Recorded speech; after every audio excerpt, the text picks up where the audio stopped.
Hello friends, this is Dr. Kumar and I heartily welcome to the online platform of TN Academy.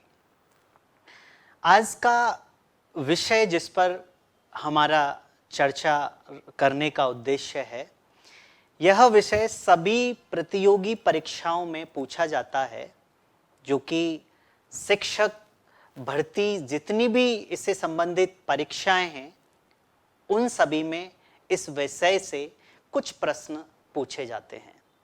इस विषय को हम मुख्य रूप से अनदेखा कर देते हैं।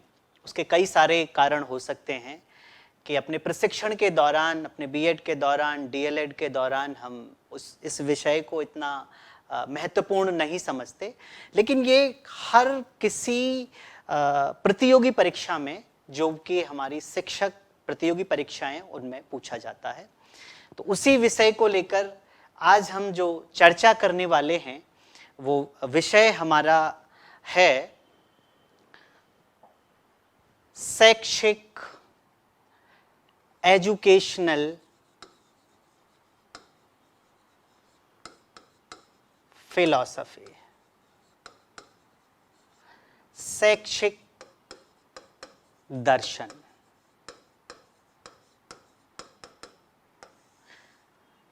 इसको लेकर आज हम इस विषय पर आज हम चर्चा करेंगे।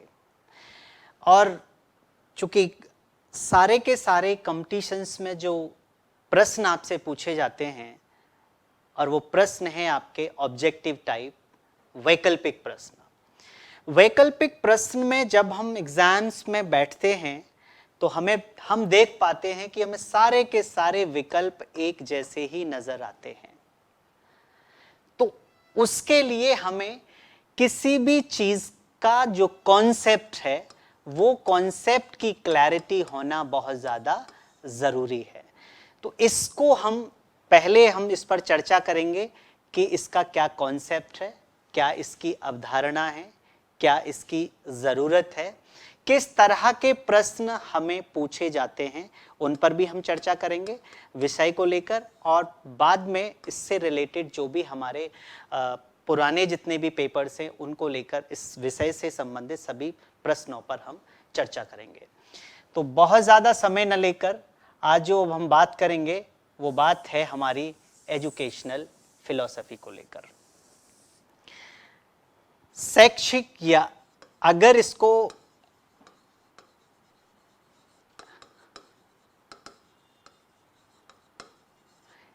इस शब्द को अगर हम देखें तो बेसिकली ये दो मुख्य शब्दों से मिलकर बना है, एजुकेशनल और फिलॉसफी। ये दोनों ही डिसिप्लिन हैं और दोनों ही डिसिप्लिन अपने आप में अलग अलग हैं। हम यहाँ पर फिलॉसफी की बात नहीं करेंगे, हम बात करेंगे एजुकेशनल फिलॉसफी की या शैक्षिक दर्शन शास्त्र की। इसकी हम बात करेंगे। तो ये जो वर्ड है, बेसिकली ये जो शब्द है, ये दो शब्दों की देन है। एक है शैक्षिक और दूसरा है हमारा दर्शन।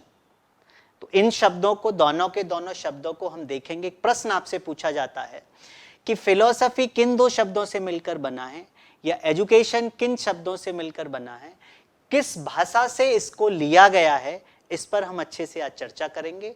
और हिंदी और इंग्लिश दोनों में हम देखेंगे। तो हम पहले बात करते हैं आज फिलॉसफी को लेकर कि फिलॉसफी बेसिकली क्या है।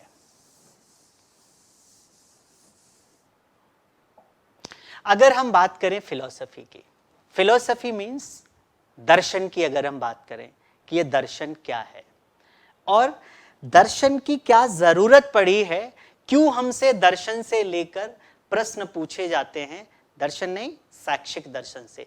लेकिन दो शब्दों की जैसे मैंने बात की कि एजुकेशनल और फिलॉसफी, तो पहले हम चर्चा करेंगे फिलॉसफी को लेकर, फिर हम चर्चा करेंगे एजुकेशन को लेकर, और फिर दोनों में हम रिश्ता देखेंगे कि दोनों के बीच में क्या रिश्ता है और किस तरह के प्रश्न इससे पूछे जाते हैं। तो साथियों, ये एक बहुत महत्वपूर्ण विषय है कि फिलॉसफी, तो फिलॉसफी को हम देखते हैं, दर्शन को हम देखते हैं, the study of the truth and realities the Hunt of wisdom. ऐसे हम देख सकते हैं इसको, साधारण भाषा में अगर समझने की हम बात करें तो इसको हम देख सकते हैं कि दर्शन क्यों, अगर मैं दर्शन की बात करूं तो दर्शन क्यों।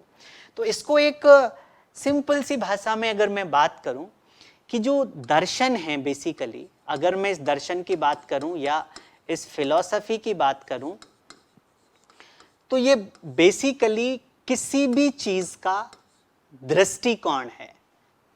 क्या है ये? एक दृष्टिकोण है ये। अब इसको हमें एजुकेशन में पढ़ने की क्या जरूरत है, इसको हम इसके कॉन्सेप्ट को देखेंगे कि क्या जरूरत है इसको हमें एजुकेशन में पढ़ने की, क्या जरूरत समय लगी है। देखिए, तो इसको हम ऐसे समझेंगे कि जब एक टीचर एक क्लास में अगर जाता है तो उसकी क्लास में 20 से 25 बच्चे और 30 बच्चे उसकी क्लास में होते हैं, और हर बच्चे का जो लालन पालन है, क्योंकि हर बच्चे में इंडिविजुअल डिफरेंसेस हैं, जो उनके सोचने में, उनके समझने में कुछ इंडिविजुअल डिफरेंसेस हैं। इंडिविजुअल डिफरेंसेस को हम देखें कि उनका जो हर बच्चे का जो दृष्टिकोण है वो अलग है। तो अगर एक टीचर, और चूंकि फिलॉसफी की अगर हम बात करते हैं तो फिलॉसफी किसी भी व्यक्ति के दृष्टिकोण को समझने में मदद करता है। तो एक टीचर है और 30 बच्चे मेरी क्लास में हैं, अगर मैं हर बच्चे के दृष्टिकोण को समझ लूंगा आसानी से तो मुझे पढ़ाने में काफी मदद मिलेगी। अगर मैं ये बात करूं कि ये जो दृष्टिकोण है, कि ये जो दृष्टिकोण है किसी भी व्यक्ति का कैसे बनता है। दृष्टिकोण किसी भी चीज के प्रति बनता है अगर किसी व्यक्ति को वो कोई चीज सत्य नजर आ रही है, रियल नजर आ रही है, तो व्यक्ति का एक दृष्टिकोण बनना शुरू होता है और उसी दृष्टि के अकॉर्डिंग व्यक्ति सोचना और समझना शुरू करता है। तो बच्चा क्या सोचता है, क्या समझता है, किस बात को वो सत्य मानता है, इसकी जो स्टडी है, इसके जो कॉन्टेक्स्ट है, उसको हमने बोला फिलॉसफी। इसलिए दर्शन को समझना बहुत महत्वपूर्ण है। दो बच्चों के बीच में अगर मैं इस बच्चे के दृष्टिकोण को समझ लेता हूं, इस बच्चे के दृष्टिकोण को समझ लेता हूं, इस बच्चे के दृष्टिकोण को समझ लेता हूं, इस बच्चे के दृष्टिकोण को, दृष्टिकोण का मतलब इनकी क्या जरूरत है, अगर मैं इनकी जरूरत को समझ लेता हूं आसानी से, तो फिर ये बच्चे टीचर, और अगर मैं कहूं टीचर और स्टूडेंट के बीच में, एक विद्यार्थी और अध्यापक के बीच में एक जो रेपो है, जो एक रेपो बनती है, जो इनके बीच में कनेक्शन बनता है, वो महत्वपूर्ण कनेक्शन होता है। उसके बाद ही हमारी कोई बात, अगर ये कनेक्शन अच्छा बन गया तो टीचर जो भी कुछ डिलीवर करता है तो वो बच्चे को अच्छा खासा समझ में आता है। इसके लिए हमें दर्शन की जरूरत है, इसके लिए हमें फिलॉसफी की जरूरत है। तो फिलॉसफी का मतलब किसी चीज की ट्रुथ की बात करनी है, ट्रुथ को समझना है, और ट्रुथ कैसे, अगर मेरा कोई ट्रुथ, कोई सत्य किसी चीज का अगर बनता है किसी व्यक्ति का, तो उसको हम बोलते हैं दृष्टिकोण। तो किसी भी व्यक्ति के दृष्टिकोण या उस व्यक्ति के विजन की जो स्टडी, साइंटिफिक जो लॉजिकल स्टडी है, उसको हम बोलते हैं कि वो हमारी फिलॉसफी है। इस पर हम अभी चर्चा करेंगे और थोड़ी सी और इस पर हम लोग चर्चा करेंगे। और अब हम देखते हैं कि किस तरीके से दर्शन को, और कौन कौन सी दर्शन की अपनी ब्रांचेस हैं जिनको हम देखेंगे। तो मैंने कहा कि जो philosophy is the study of the truth, ये जो ट्रुथ है इसकी जो हमने बात की है वो क्या है? ये ट्रुथ कि जो भी बच्चे का दृष्टिकोण है, और दृष्टिकोण मैंने कहा कि बनता है हर व्यक्ति के अनुभव के आधार पर। किसी को पढ़ना अच्छा लगता है खेलकर, किसी को पढ़ना अच्छा लगता है लेक्चर मेथड से, किसी को पढ़ना अच्छा लगता है लर्निंग बाय डूइंग से, तो इसका मतलब उस व्यक्ति को जो पढ़ाना है और जो उस व्यक्ति का जो नजरिया है वो हमें इसके अनुसार देखना है। तो अगर मैं बात करूं कि एक प्लेटो की अपनी किताब थी, तो उन्होंने कहा कि जो फिलॉसफी है वो किसी व्यक्ति के दृष्टिकोण का साइंटिफिक स्टडी का नाम हम कह सकते हैं कि वो फिलॉसफी है। तो फिलॉसफर कौन होते हैं? तो प्लेटो ने कहा कि अगर हम कहें कि a person who goes deep into the reason and nature of the things, philosopher को कहते हैं ना, ये ज्यादा सोचने वाले लोग होते हैं। और ज्यादा सोचने का मतलब स्ट्रॉन्ग ऑब्जर्वेशन, अगर किसी व्यक्ति की स्ट्रॉन्ग ऑब्जर्वेशन होती है। टीचर अगर क्लास में जा रहा है, उसकी अगर स्ट्रॉन्ग ऑब्जर्वेशन नहीं है, he is not able to understand the need of the students, so he will not be teach properly. अगर कोई टीचर, अगर कोई अध्यापक क्लास में जा रहा है और अगर वो बच्चों को नहीं समझ पा रहा है, बच्चों के दृष्टिकोण को नहीं समझ पा रहा है, तो हमें बिल्कुल ये कह सकते हैं कि उसके बच्चे और टीचर के बीच में एक कनेक्शन नहीं बैठता है, तो इसका मतलब वो अच्छे से नहीं पढ़ा पाता है। तो इसीलिए जब हम फिलॉसफी की बात करते हैं, फिलॉसफर की बात करते हैं, तो यहाँ पे रीजन हमारा ये है कि फिलॉसफर का मतलब है कि एक ऐसा व्यक्ति जो कि किसी चीज को लेकर डीप में सोचे और कुछ रीजंस को लेकर कि ये क्यों है, कैसे है, और ये जो प्रिंसिपल हैं ये हमारे डे टू डे लाइफ से, जो हमारा डे टू डे एक्सपीरियंस है, उससे डेवलप होते हैं। इसको हम आगे देखने की कोशिश करते हैं।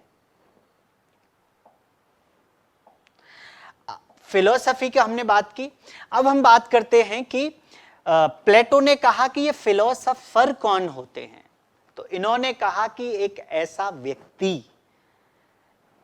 व्यक्ति जो नई चीजों को समझने के लिए और नई नॉलेज को समझने के लिए सदैव तत्पर रहता हो और वो कभी भी सेटिस्फाइड नहीं होता हो, तो उसको हम कह सकते हैं कि नॉलेज को लेकर, नई नई बातों को लेकर जो व्यक्ति कभी भी सेटिस्फाइड नहीं होता हो, उसको हम बोलते हैं नेवर सेटिस्फाइड, उसको हम बोलते हैं फिलॉसफर। तो इसीलिए हम कहते हैं कि शिक्षण और अधिगम प्रक्रिया लाइफ लॉन्ग है। This is not a one day task, basically this is not a hours task. ये एक दिन का काम नहीं है, सीखने और सिखाने की प्रक्रिया हमारी चलती रहे। इसीलिए कहते हैं कि टीचर एज ए फिलॉसफर। कि टीचर कौन है? कि टीचर एज ए फिलॉसफर, कि शिक्षक एक दार्शनिक की तरह। तो दार्शनिक वो क्यों है? क्योंकि वो डे टू डे लाइफ में क्या चल रहा है, कौन सा बच्चा कैसे, क्या उसकी जरूरत है, किस एंगल से सोचता है, वो इस बात को पूरी तरीके से देखता है। इसलिए हम कहते हैं कि शिक्षक एक दार्शनिक के फॉर्म में है। आगे हम अगर इस चीज को अगर हम आगे देखें तो हम देख पाएंगे। अब एक क्वेश्चन आपसे पूछो, मैंने जो चर्चा की वो मैंने बताया कि फिलॉसफी क्या है। तो सिंपल फिलॉसफी की बात की, तो हमने जब भी फिलॉसफी की बात करते हैं तो हम ट्रुथ की बात करते हैं, हम डीपनेस की बात करते हैं। डीपनेस का मतलब गंभीरता की बात करते हैं। तो टीचर एक गंभीर अगर नहीं है तो वो ऑब्जर्वेशन नहीं कर पाएगा, तो 30 बच्चों की जरूरत को नहीं समझ पाएगा। तो इसलिए टीचर एज ए फिलॉसफर की हमने यहाँ पर बात की। इसका एटिमोलॉजिकल मीनिंग, ये क्वेश्चन आपसे बेसिकली पूछा जाता है कि इसका जो शाब्दिक अर्थ है, किसका शाब्दिक जो अर्थ है, तो किसका? फिलॉसफी का। अब हम एजुकेशनल फिलॉसफी में दो टर्म से, जैसे मैंने बात की, एजुकेशन और दूसरी फिलॉसफी। इन पर हम अलग अलग बात कर रहे हैं, तो अभी हम फिलॉसफी की बात कर रहे हैं। सिर्फ फिलॉसफी क्या थी उसका एक मैंने कॉन्सेप्ट बताने की कोशिश की कि क्यों ज़रूरी है फिलॉसफी किसी टीचर के लिए, उसको समझना क्यों ज़रूरी है। और इससे क्वेश्चन पूछा जाता है कि फिलॉसफी किन दो शब्दों से मिलकर बना है, ये क्वेश्चन आपसे पूछा जाता है। ये क्वेश्चन आपसे पूछा जाता है कि अगर आप हायर एजुकेशन में भी बात करते हैं वहाँ पर भी पूछा जाता है क्वेश्चन आपसे। आप DSSB में भी अगर इस तरह का चीज़ अगर आपसे पूछी जा रही है तो वो पूछी जाएगी आपसे। तो किन दोनों, अगर मैं बात करूं कि फिलॉसफी जो शब्द है वो किन दोनों किस भाषा से मिलकर बना है, तो फिलॉसफी को हम देखते कि जो शब्द ड्राइव हुआ है ये ग्रीक भाषा से हुआ है। देखिए फिलॉसफी और ग्रीक, इन दोनों के बीच में एक बहुत बड़ा रिश्ता है। जब भी हम दर्शन की बात करते हैं तो हम ग्रीक की बात करते हैं। ग्रीक से हमें याद आता है कि हम सुकरात की बात करते हैं, हम प्लेटो की बात करते हैं, उन्हीं को हम दार्शनिक कहते हैं। और भी बहुत सारे लोग हुए लेकिन उन्हीं की बात हम यहाँ पे ज़्यादा करते हैं। तो कौन सी भाषा है? ग्रीक भाषा। तो ये याद रहे, उसमें क्वेश्चन में दे रखा होता है लैटिन भाषा है, फ्रेंच भाषा है और ग्रीक भाषा है या कोई नहीं। तो वहाँ पर हमें इसलिए याद रखना है कि जब हम फिलॉसफी की बात करते हैं, जब हम ट्रुथ की बात करते हैं, तो हम ग्रीक की बात करते हैं, उस ग्रीक देश को याद करते हैं। तो कौन से दो शब्द हैं?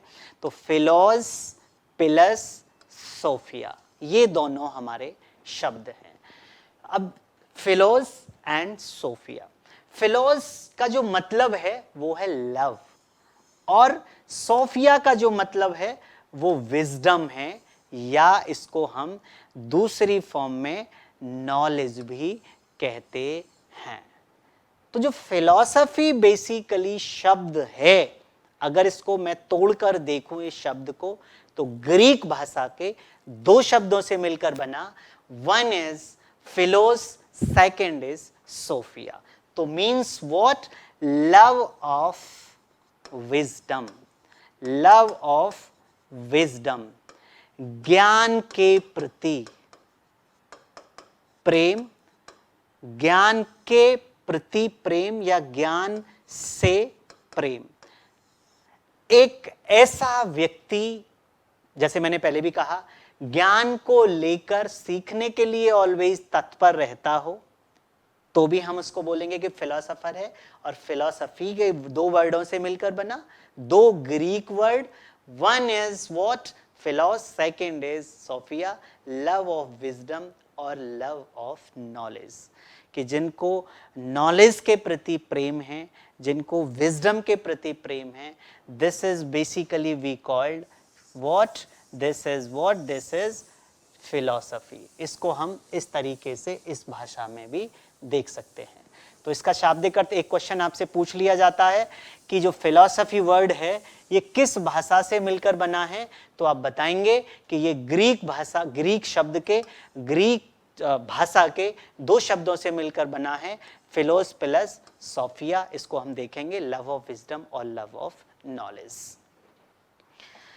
दूसरी बात, अगर चूंकि कई बार एक आध डेफिनेशन, चूंकि देखिए एग्जाम अनसर्टेनिटी है एक तरीके से, जब तक हमें किसी भी चीज का कॉन्सेप्ट की क्लैरिटी नहीं होगी तब तक हम एग्जाम में बैठ जाएं और सफलता को पाएं थोड़ा सा संभव हो जाता है। इसलिए हमें किसी भी चीज की, अगर किसी भी चीज का कॉन्सेप्ट की क्लैरिटी है, कॉन्सेप्ट जो उसकी अवधारणा है पूरी की पूरी, अगर इसकी क्लैरिटी है तो क्वेश्चन कहीं से भी किसी भी रूप में आ जाए, अगर हम गैस भी करेंगे किसी भी क्वेश्चन पर, तुक्का भी लगाएंगे किसी भी क्वेश्चन पर, तो हम अच्छे से तुक्का लगा पाएंगे।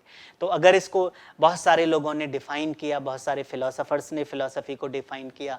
अगर मैं बात करूं लेविसन की, तो इन्होंने क्या कहा कि philosophy is a mental activity. अब देखिए, आप देखेंगे कि philosophy is a mental activity basically, क्योंकि मैंने पहले बात की थी कि डीप थिंकिंग एक बड़ा काम है, हर कोई नहीं कर सकता इस काम के लिए, लेकिन कोई ना कोई काम, वैसे तो हम करते ही हैं कोई ना कोई काम, लेकिन जो डीप थिंकिंग होती है तो वहां पर हम इसको कह सकते हैं कि एक जो गंभीर जो विचार है हमारा, उसको लेकर कि ये डीप थिंकिंग का जो काम करता है। तो फिलॉसफी एक ऐसी चीज है जो गंभीर बनाती है व्यक्ति को। इसीलिए टीचर अगर गंभीर नहीं है तो वो बच्चों को नहीं समझ पाता, और जब बच्चों को नहीं अगर समझ पाता वो बढ़िया तरीके से, तो दोनों के बीच में कनेक्टिविटी नहीं होती, और जब कनेक्टिविटी ढंग से नहीं होती है तो टीचर कुछ भी डिलीवर अगर करता है तो वो सही रूप में और सही मायने में डिलीवर करने में असक्षम रहता है। तो इसलिए इन्होंने कहा कि वो डीप थिंकिंग है। अगर सोक्रेट्स की बात करें, सुकरात की अगर बात करें, तो philosophy is a daily activity. जैसे मैंने अभी आपसे कहा कि जो हमारा परसेप्शन डेवलप होता है, किसी भी व्यक्ति का जो परसेप्शन डेवलप होता है वो डेली एक्टिविटी से होता है। उसका किस तरीके की वो डेली कहाँ रहता है, क्या खाता है, क्या सोचता है, क्या विचार करता है, तो और जब परसेप्शन बना तो वो कहीं ना कहीं हमारा, तो जो ट्रुथ है वो डेली एक्टिविटी की एक तरीके से देने। इसलिए ऑब्जर्वेशन टीचर का स्ट्रॉन्ग होना अपने आप में बहुत ज़्यादा ज़रूरी है। आगे अगर हम इसको देखें, philosophy is the science of sciences, कि ये ऐसे नहीं है कि तुक्के में नहीं है, ये भी साइंस का मतलब क्या होता है, जब भी कोई चीज systematic, logical, in organized manner में उसको जब प्रेजेंट किया जाता है, this is we call, this is what, this is science. तो उसी तरीके से ये साइंस की भी साइंस है। किलपैट्रिक की अगर हम बात करें, इनका किलपैट्रिक की जब हम बात करते हैं तो इन्होंने भी बहुत अच्छे फिलोसोफर रहे, इन्होंने भी बहुत सारी चीज़ों को लेकर, जब हम टीचिंग मेथड पर बात करेंगे तो किलपैट्रिक की भी बात करेंगे। तो इन्होंने कहा कि एक पॉइंट ऑफ व्यू है, एक आउटलुक है, इसी का नाम मैंने परसेप्शन कहा था, कि जो किसी भी व्यक्ति का परसेप्शन या किसी भी व्यक्ति का जो दृष्टिकोण है, जो ये दृष्टिकोण है, जो ये परसेप्शन है, ये ही पॉइंट ऑफ व्यू है और आउटलुक ऑन द लाइफ, कि जीवन को कौन किस तरीके से देख रहा है। अब इस आउटलुक को जब हम आगे चलेंगे, इसी आउटलुक को हम डिफरेंट स्कूल्स ऑफ फिलॉसफी से जानने की, स्कूल्स ऑफ फिलॉसफी से जब हम पढ़ेंगे तो कैसा आउटलुक है, किसी का आउटलुक रहेगा आदर्शवाद का, किसी का आउटलुक रहेगा किसका, आदर्शवाद का रहेगा, किसी का आउटलुक रहेगा आदर्शवाद का, कोई प्रैग्मेटिस्ट है, कोई नेचुरलिस्टिक है। इस तरीके से हम इस चीज को देख सकते हैं। दूसरा, philosophy is a view of life, it gives A direction of life, offers A design of for living. किस तरीके से ये डिजाइन देता है जीने का, और ये डिजाइन देता है टीचिंग का। अगर मैं इसको यहाँ पर देखूं, किस तरीके से मुझे अपनी टीचिंग, मुझे अपना जो शिक्षण कार्य है, कक्षा में जो मेरा कंटेंट है, जो विषय वस्तु है, इसको किस तरीके से मुझे डिलीवर करना है, किस तरीके से इसको देना है, ये भी एक जो बात है हमारी, ये किसकी है, ये भी एक फिलॉसफी की देन है। दोस्तों, अभी जो हमने चर्चा की वो फिलॉसफी या दर्शन को लेकर के मैंने बताने की कोशिश की कि दर्शन क्या है, और फिर मैंने बताने की कोशिश की कि दर्शन की क्या जरूरत है, एक टीचर के लिए क्या जरूरत है। तो मैंने कहा कि जब 30 बच्चे क्लास में होते हैं और एक टीचर होता है, 30 बच्चे 30 तरीके से सोचते हैं, मतलब उनको जो सोचने का तरीका है वो डिफरेंट तरीके के हैं, उनका दृष्टिकोण डिफरेंट तरीके से है, वो क्लास में हर बच्चा एक डिफरेंट तरीके से आता है। तो टीचर अगर फिलॉसफी का मतलब दृष्टिकोण, अगर वो दृष्टिकोण को समझने की उसमें क्षमता पैदा होती है तो वो सही तरीके से बच्चे को पढ़ाने में सक्षम होगा।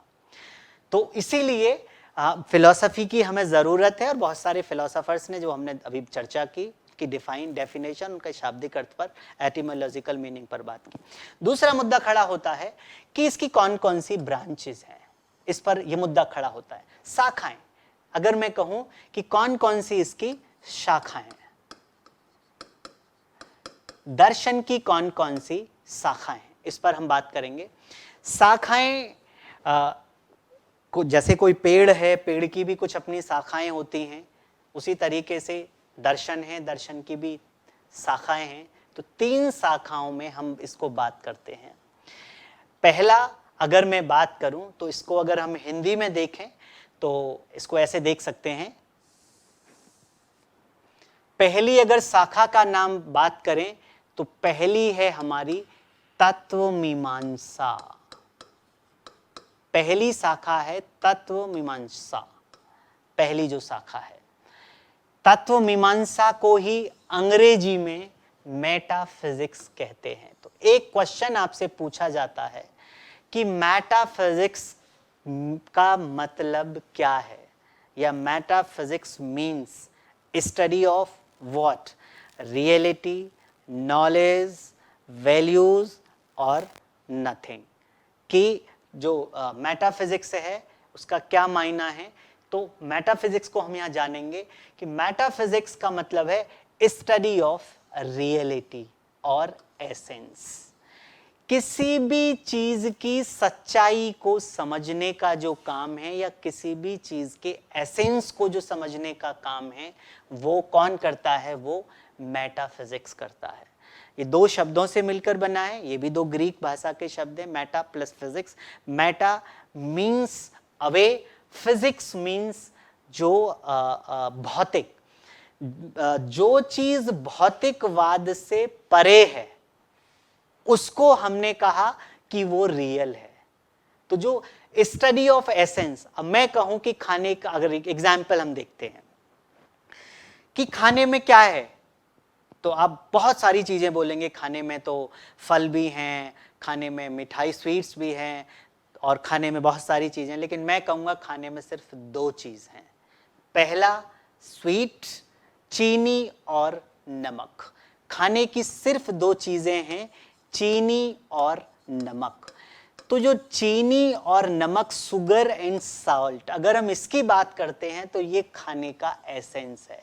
इसी तरीके से जो फिलोसोफर है वो जो रियलिटी को देखता है वो बियॉन्ड द फिजिकल वर्ल्ड देखता है। भौतिक जो वाद है उसके परे क्या एग्जिस्ट करता है वो उसकी बात करता है। तो उसमें जो हम बात करते हैं तो वो हमारा जो एक ब्रांच है कि रियलिटी की जब भी बात होगी, रियलिटी को अब हम यहाँ देखेंगे तीन चीजों में रियलिटी हमारी देखते हैं। पहला, अगर हम मेटाफिजिक्स को, तो मेटाफिजिक्स का मतलब कि जो फिजिकल वर्ल्ड से, जो भौतिकवाद से जो भी चीज हमारी परे है उसको हमने मेटाफिजिक्स बात की, या हमने तत्व मीमांसा बात की। इस पर मैं ज्यादा इसलिए बात नहीं करूंगा, जो क्वेश्चन आया है सिर्फ हम उस पर ही चर्चा करेंगे। चर्चा के लिए तो ये अपने आप में विषय ही समुद्र की तरह है। तो पहले बात आपसे क्वेश्चन ये पूछा जाता है कि मेटाफिजिक्स का मतलब study of reality, study of किसकी, एग्जिस्टेंस का, या रियलिटी और एसेंस मींस मेटाफिजिक्स मींस तत्व मीमांसा। सेकंड, अगर मेटाफिजिक्स को भी थोड़ा सा देखते हैं हम, बहुत ज्यादा इस पर हम चर्चा नहीं करेंगे। तो मेटाफिजिक्स को अगर हम देखते हैं तो cosmogony, this is the study of creation. ये संसार कैसे बना है, ये वर्ल्ड कैसे क्रिएट हुआ है, ये क्रिएट हुआ है, या ये इटर्नल है, या ये इटर्नल है। तो इसको हम देखते हैं कि ये बनाया है या ये एग्जैक्टली वैसा ही है। तो उसमें अगर इस तरह की जो भी समस्या होती हैं तो उसमें हम कॉस्मोगोनी में देखते हैं कि किस तरह की ये रियलिटी है। सेकंड, कॉस्मोलॉजी, कि ये जो ब्रह्मांड है और ब्रह्मांड से संबंधित जो भी समस्या हैं उनसे रिलेटेड अगर कोई क्वेश्चन होता है तो हम इसके अंदर बात करेंगे, कॉस्मोलॉजी के अंदर। दूसरा, ओंटोलॉजी, ये जो स्टडी है ये है स्टडी ऑफ अल्टीमेट रियलिटी की। अल्टीमेट रियलिटी एक ही है या बहुत सारी अल्टीमेट रियलिटी हैं। तो ये रियलिटी के सारे फॉर्म हैं, सत्य के सारे फॉर्म हैं, एसेंस के सारे फॉर्म्स है, जिसको हम इसके अनुसार देखते हैं। लेकिन आपके लिए जो एग्जाम में पूछा जाता है वो यही पूछा जाता है कि मेटाफिजिक्स, अगर एक लाइन में हम बात करें कि मेटाफिजिक्स क्या है, तत्व मीमांसा क्या है, तो हम सिर्फ एक बात कहेंगे कि जब तत्व मीमांसा की बात करते हैं तो स्टडी ऑफ रियलिटी, और ये रियलिटी के बहुत सारे फॉर्म्स में हम इसको देख सकते हैं। दूसरा, सेकंड जो हमारी ब्रांच है वो है एपिस्टेमोलॉजी। एपिस्टेमोलॉजी को हम बोलते हैं ज्ञान मीमांसा। ज्ञान मीमांसा, इसमें अगर हम बात करते हैं तो नॉलेज की बात करते हैं, ज्ञान की बात करते हैं। तो इसमें ज्ञान से संबंधित सारे प्रश्नों को देखा जाता है। जैसे मैं कहूँ कि नॉलेज क्या है, ज्ञान क्या है, ज्ञान कितने प्रकार का होता है, ज्ञान के कौन कौन से सोर्स हैं, व्यक्ति किस तरीके से ज्ञान को सोर्सेस कौन कौन से हैं उनको लेता है। तो ये हमारी इसमें सिर्फ इतना ही समझने की ज़रूरत है कि study of knowledge means epistemology और ज्ञान मीमांसा। तीसरी अगर मैं बात करूं तो ये है हमारी मूल्य मीमांसा। मूल्य मीमांसा आपने बहुत ज़्यादा इसका नाम सुना होगा, और इसकी अगर मैं बात करूं तो वैल्यूज़ की जो स्टडी है, स्टडी ऑफ वैल्यूज़ की। जब भी हम वैल्यूज़ की बात करेंगे, मूल्य क्या है, मूल्य कैसे डेवलप होते हैं, मूल्यों का क्या आधार है, तो हम यहाँ पर आएंगे। या मूल्यों से संबंधित अगर कोई समस्या है तो फिलॉसफी की हम एक्सियोलॉजी ब्रांच की बात करेंगे, और अगर ज्ञान से संबंधित कोई बात है तो एपिस्टेमोलॉजी से बात करेंगे। अगर रियलिटी से कोई बात है तो हम किससे बात करेंगे, तो फिर हम मेटाफिजिक्स के बात करेंगे, या फिर हम तत्व मीमांसा को लेकर बात करेंगे। ये बेसिकली 3 ब्रांच हैं फिलॉसफी की, दर्शन की ये 3 ब्रांच है। तो अगर मैं इसको देखूं एक्सियोलॉजी को, अब ये वैल्यूज क्या होती हैं बेसिकली। अगर मैं आपसे पूछूं कि वैल्यूज क्या है और वैल्यूज को डिफाइन करें, तो इसका बहुत सब्जेक्टिव, बहुत ही हम एक विस्तृत रूप से और बहुत सारे एस्पेक्ट से हम वैल्यूज को देखते हैं। तो वैल्यूज का अगर साधारण सी बात अगर मैं बात करूं तो वैल्यूज का मतलब होता है कोड ऑफ कंडक्ट। किसी भी कार्य को ठीक रूप से चलाने के लिए जो पहले से ही कोड ऑफ कंडक्ट तैयार किए जाते हैं, उनको अगर मैं बात करूं, उनका नाम हमारे वैल्यूज हैं। जैसे वैल्यूज को देखें, प्रोफेशनल वैल्यूज, किसी भी प्रोफेशनल स्किल्स को लेना है, किसी भी प्रोफेशन को अच्छे से चलाने के लिए भी हमारी प्रोफेशनल वैल्यूज होती हैं। सोशल वैल्यूज की अगर मैं बात करूं तो सोशल वैल्यूज होती हैं। सोशल वैल्यूज में अगर मैं बात करूं कि सोसाइटी के जो नॉर्म्स हैं, सोसाइटी के जो नॉर्म्स हैं, सोसाइटी किस तरीके से चलती है, उसके जो नॉर्म्स हैं उनको हम बोलते हैं कि वो सोशल वैल्यूज़ हैं। पर्सनल वैल्यूज़, मेरे को कोई चीज़ हर्ट ना करे, मेरे लिए क्या अच्छा है क्या बुरा है, तो मेरी पर्सनल वैल्यूज़ हैं, सोशल वैल्यूज़ हैं, प्रोफेशनल वैल्यूज़ हैं। तो ये हम वैल्यूज़ की बात करते हैं। अब इस एक्सियोलॉजी में अगर हम देखते हैं तो बेसिकली इसकी भी 3 ब्रांचेज में हम बात करते हैं। पहली हम बात करते हैं एथिक्स, दूसरी, अब एथिक्स क्या है कि एथिक्स जो डिस्कस करता है वो क्राइटेरिया है, जो मैंने कहा क्राइटेरिया ऑफ व्हाट, क्या सही है और क्या गलत है।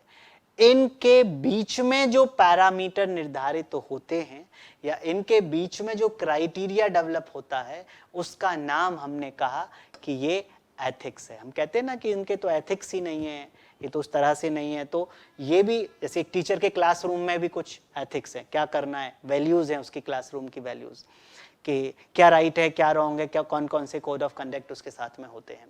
दूसरा एस्थेटिक्स।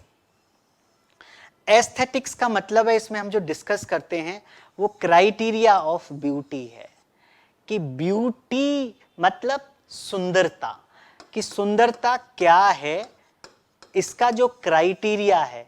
किसी भी चीज को लेकर अगर हम बात करें तो सुंदरता किस तरीके से, अगर हम फिलॉसफी में बात करते हैं तो सुंदरता के कौन कौन से पैरामीटर हैं ब्यूटी के, तो इसमें हम एस्थेटिक्स में बात करते हैं। इसको हम देखते हैं किसी भी चीज को देखने का, सुंदर देखने का नजरिया, कोई किसी चीज को किस तरीके से देखता है।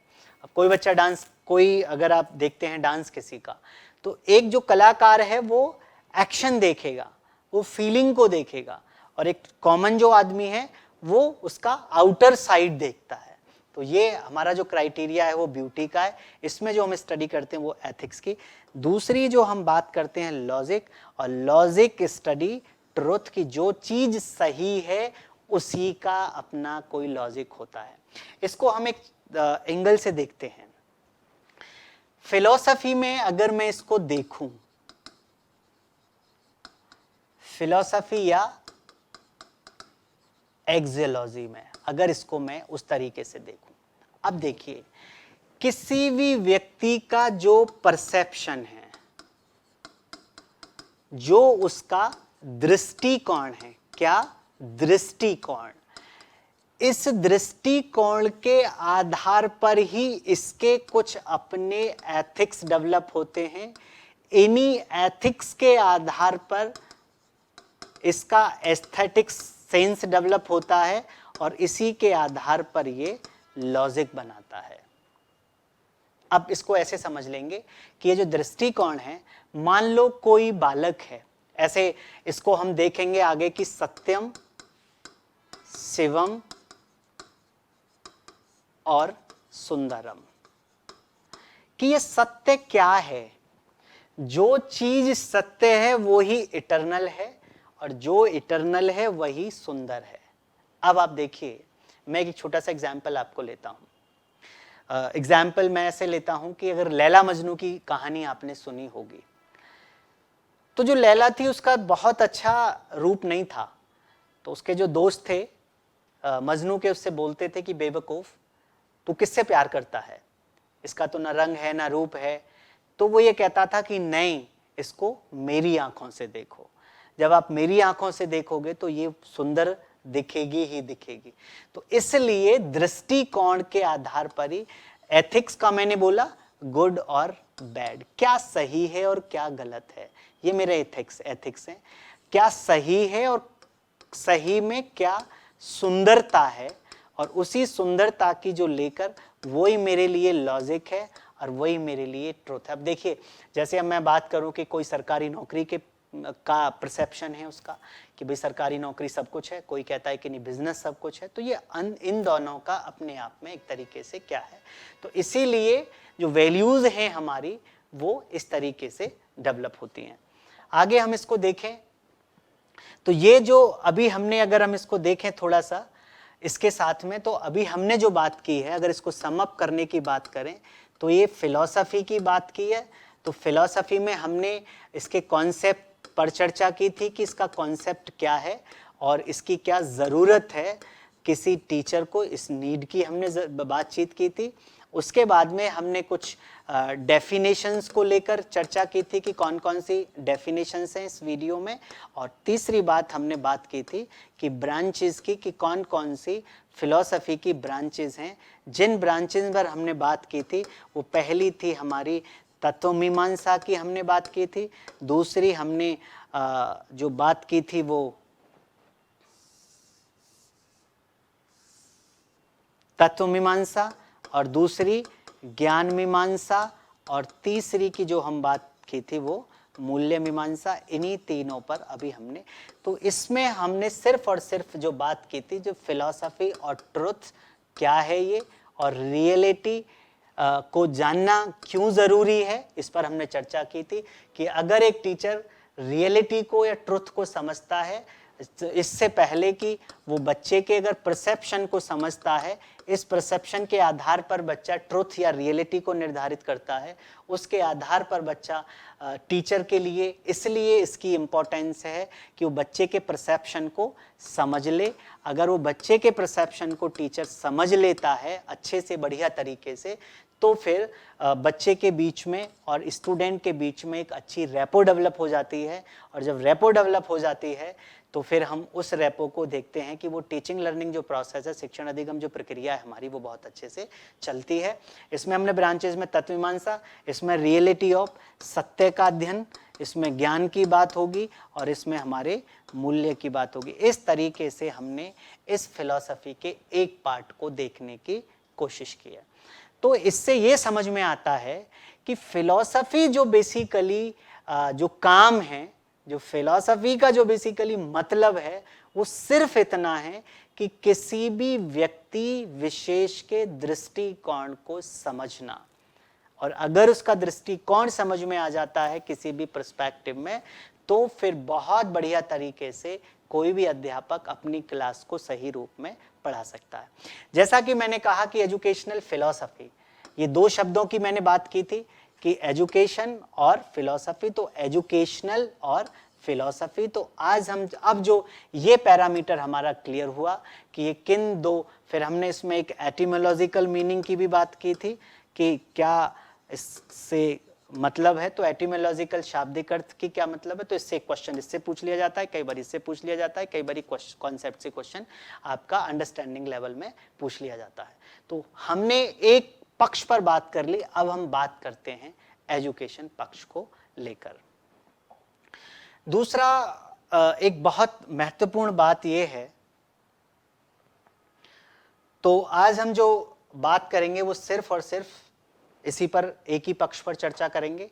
अगली वीडियो में आपके साथ मिलेंगे हम एजुकेशन को लेकर, और आप लोग बिल्कुल उससे, इसके मुझे ऐसी आशा है कि पूरे के पूरे कॉन्सेप्ट को आप आसानी से समझ गए होंगे। थैंक यू, आपका बहुत बहुत धन्यवाद।